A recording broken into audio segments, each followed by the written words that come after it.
The president's accepted his cabinet's resignation.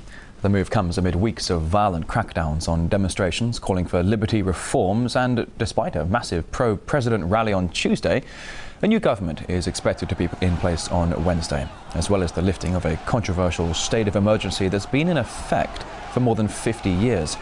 There's been 11 days of fighting in the country, with more than 150 people killed. While the president blames foreign sources, locals claim the government troops are behind the lethal violence. Syria's situation is raising fears that another foreign intervention could be possible, like what is happening in Libya. Our correspondent Natalia Novikova is in the capital of Damascus for us. Well, here in the Syrian capital, thousands of people are out on the streets. They support the country's president. They're saying that what they want is an evolution, not a revolution. They say they believe in the reforms that the country's president is promising to make, including changing the country's government. And that is something that he inherited from the former president of the country, who was his father.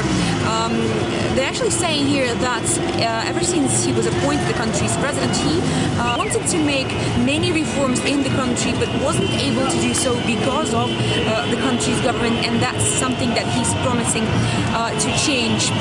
However, of course, what's happening right now in the south of the country is slightly different, as the question remains whether the situation that we're witnessing here is the same that we're witnessing that's unfolding in Libya.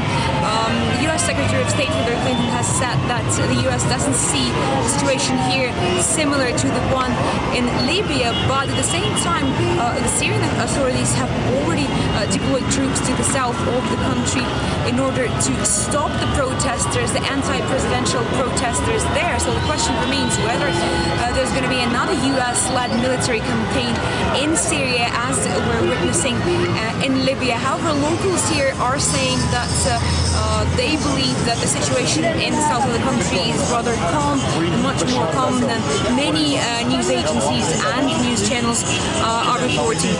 Here in the Syrian capital, for now, we need Bashar al-Assad forever.